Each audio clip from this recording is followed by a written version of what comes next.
সম্মানিত দর্শক, আমি বরাবরের মতোই আপনাদের মাঝে আমি আবার হাজির হয়েছি হিসাব বিজ্ঞানের একটা অধ্যায় আলোচনা করতে।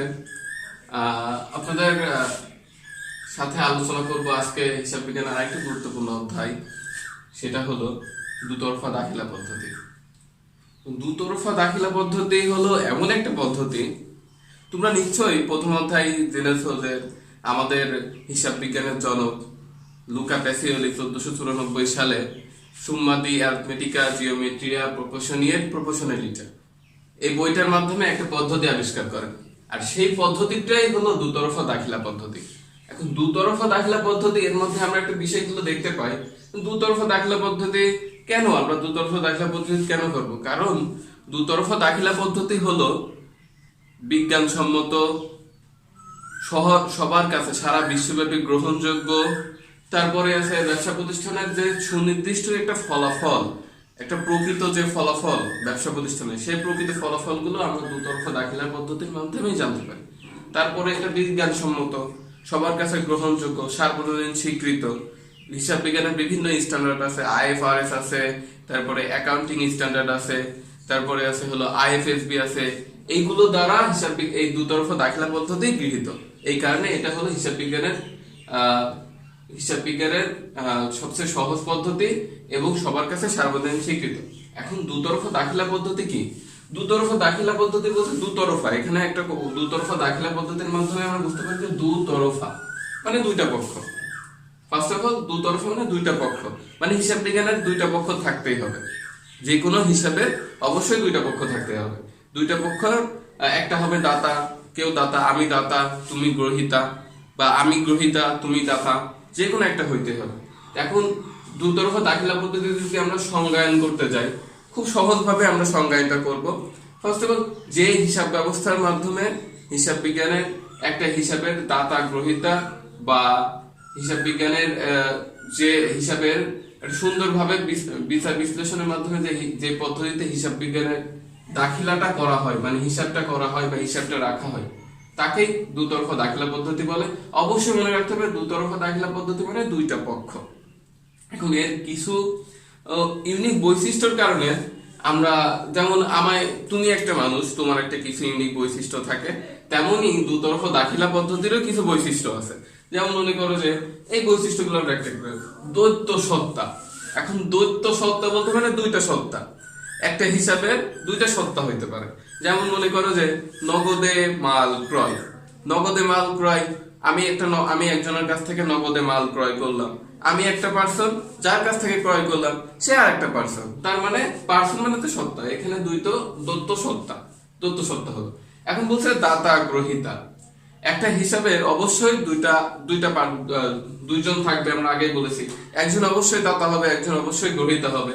দাতা গ্রহীতা, মনে করো যে আমি আগের এক্সাম্পলটাই দিই তোমাদের বোঝার সুবিধার্থে, যে হিসাবের দাতা গ্রহীতা, আমি 10,000 টাকা দিয়ে আমি নগদে মাল ক্রয় করলাম।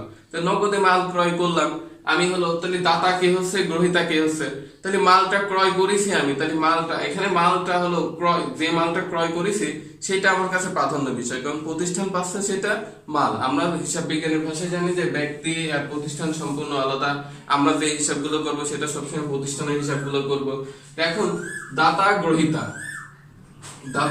এখন প্রতিষ্ঠানে মাল ক্রয় করলাম 10,000 টাকা দিয়ে, তাহলে মালটা কে পাচ্ছে? আমি পাচ্ছি, তাহলে আমি দাতা।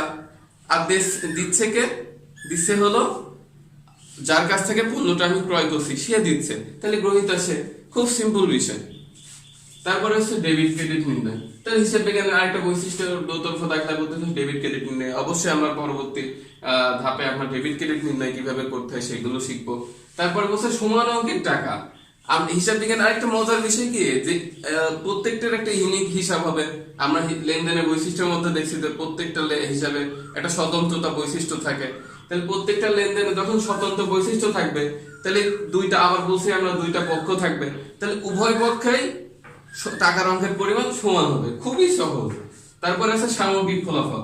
একটা প্রতিষ্ঠানে আমরা হলো দেখি যে বছর শেষে বিভিন্ন হিসাব করে, এই হিসাবের ফলাফল, যেমন মনে করো যে আমরা একটা জাবেদা করলাম, জাবেদার দুইটা ঘর হয় তোমরা জানো, একটা হলো ডেবিট, একটা হলো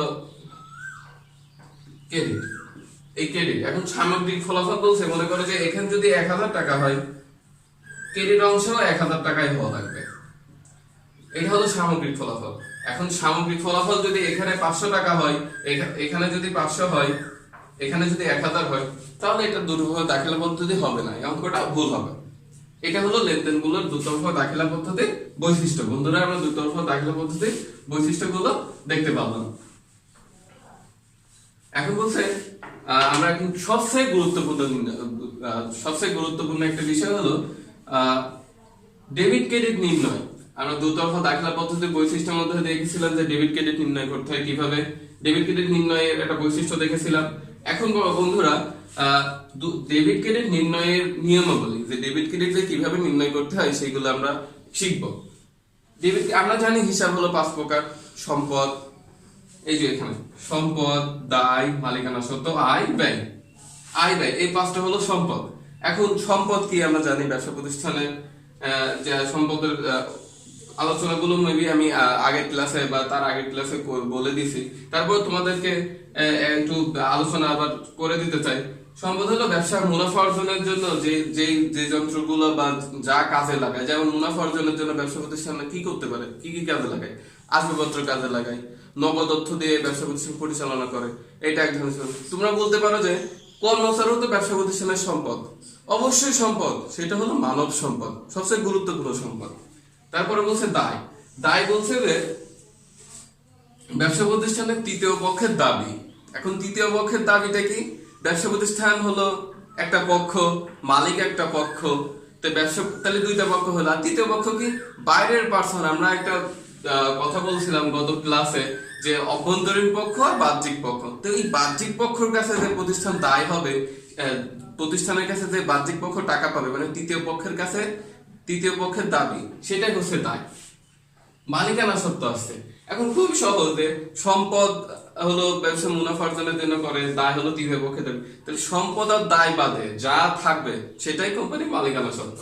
আয় তো আমরা সাধারণভাবেই জানি যে একটা কোনো কিছু থেকে টাকা আসলো বা আমি আয় করলাম, বিক্রয় করার মাধ্যমে আয়, কমিশন প্রাপ্তির মাধ্যমে আয়, এটা একটা আয়। তারপর আসছে ব্যয়, যা খরচগুলো হলো সবই ব্যয়। এখন এখানে স্বর্ণসূত্র বলা যায় যে হিসাব বিজ্ঞান ডেবিট ক্রেডিট নির্ণয়ের একটা সবচেয়ে সহজ পদ্ধতিগুলো আমরা এখানে আলোচনা করবো। মনে করো যে সম্পত্তি বৃদ্ধি পেলে ডেবিট, হ্রাস পেলে ক্রেডিট। তারপরে আসছে হলো দায়। সম্পত্তি, তোমরা একটা জিনিস মনে রাখবে, সম্পত্তি আর ব্যয় এক। সম্পত্তি আর এখানে ডেবিট ক্রেডিট নির্ণয়ের মানে নিয়মাবলীর মধ্যে সম্পত্তি আর ব্যয় এক। সম্পত্তি বৃদ্ধি পেলে ডেবিট, হ্রাস পেলে ক্রেডিট, ব্যয় বৃদ্ধি পেলে ডেবিট, হ্রাস পেলে ক্রেডিট। সিম্পল বিষয়। আর এদিকে দায়, মালিকানা সত্ত্ব আর আয় এক।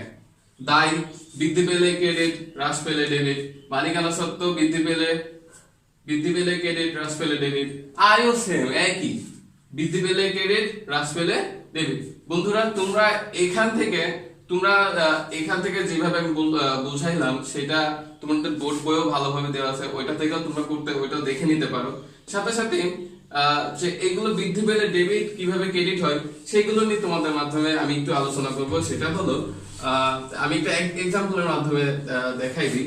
সম্পদ বৃদ্ধি পেলে, যেমন নগদে পণ্য ক্রয় 5000 টাকা। বন্ধুরা, তোমরা দুতরফা দাখিলা পদ্ধতির বৈশিষ্ট্যের মধ্যে থেকে অবশ্যই দুইটা পক্ষ থাকবে, তাহলে এখানেও দুইটা পক্ষ আছে। সেটা কি?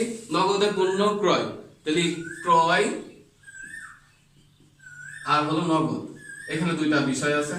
এখন কোনটা বৃদ্ধি পেলে ডেবিট আর কোনটা হ্রাস পেলে ক্রেডিট? এখন মনে করো যে সম্পদ, আমরা এটা শিখেছিলাম কি, সম্পদ বৃদ্ধি পেলে ডেবিট, হ্রাস পেলে ক্রেডিট, ব্যয় বৃদ্ধি পেলে ডেবিট, হ্রাস পেলে ক্রেডিট, আমরা নিয়মগুলো দেখেছিলাম। এখন নগদে পণ্য ক্রয় করাই, প্রতিষ্ঠান থেকে নগদ অর্থ চলে যাচ্ছে, মানে নগদ অর্থ তো আমাদের একটা সম্পত্তি না, সম্পত্তি, তাহলে নগদ অর্থ চলে যাচ্ছে। আর নগদ অর্থ চলে গেলে কি বন্ধুরা, তোমরা জানো সম্পত্তি হ্রাস পেলে ক্রেডিট, তাহলে নগদ অর্থ চলে যাচ্ছে, তাহলে নগদ ক্রেডিট, নগদান ক্রেডিট। আর আমি কি করছি, ক্রয় হলো আমার একটা খরচ, ব্যয়, তাহলে ব্যয় বৃদ্ধি পেলে ডেবিট, তাহলে ক্রয় ডেবিট। নিয়মগুলো তোমরা একদম সহজে দেখতে পাচ্ছ। এইভাবে প্রত্যেকটা হিসাব তোমাদের বইতে দেওয়া আছে, তোমরা ওখান থেকে প্র্যাকটিস করতে পারো।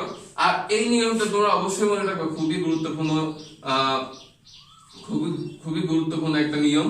এই নিয়মটা তোমরা অবশ্যই মনে রাখবে, সবসময় মনে রাখবে। আর সবসময় একটা জিনিস মাথায় রাখবা যে হিসাব বিজ্ঞান হলো মানুষের দৈনন্দিন জীবনের সাথে সম্পৃক্ত। তোমরা দৈনন্দিন বিভিন্ন কাজের মাধ্যমে তোমরা সেই বিষয়গুলো আলোচনা করতে পারো। মনে করো তুমি একটা দোকানে গেলে বা শপিং করতে গেলে, শপিং করতে যাওয়ার ফলে শপিং এ কি কি ক্রয় করছো, তোমার টাকা চলে যাচ্ছে, তোমার মূলধন কয় টাকা, তোমার কয় টাকা খরচ হলো, সবগুলো একদম হিসাব বিজ্ঞান একদম দৈনন্দিন কাজের সাথে রিলেটেড। তোমরা ওই নিজের মাধ্যমে তুমি বুঝতে পারবে যে আমার কয় টাকা চলে গেল, কোনটা সম্পদ কোনটা দায়। এবার আসছে যে হিসাব বিজ্ঞানের দুতরফা দাখিলার বিভিন্ন বই। দুতরফা দাখিলার বিভিন্ন বই, দুতরফা দাখিলার বইগুলো কি কি আছে?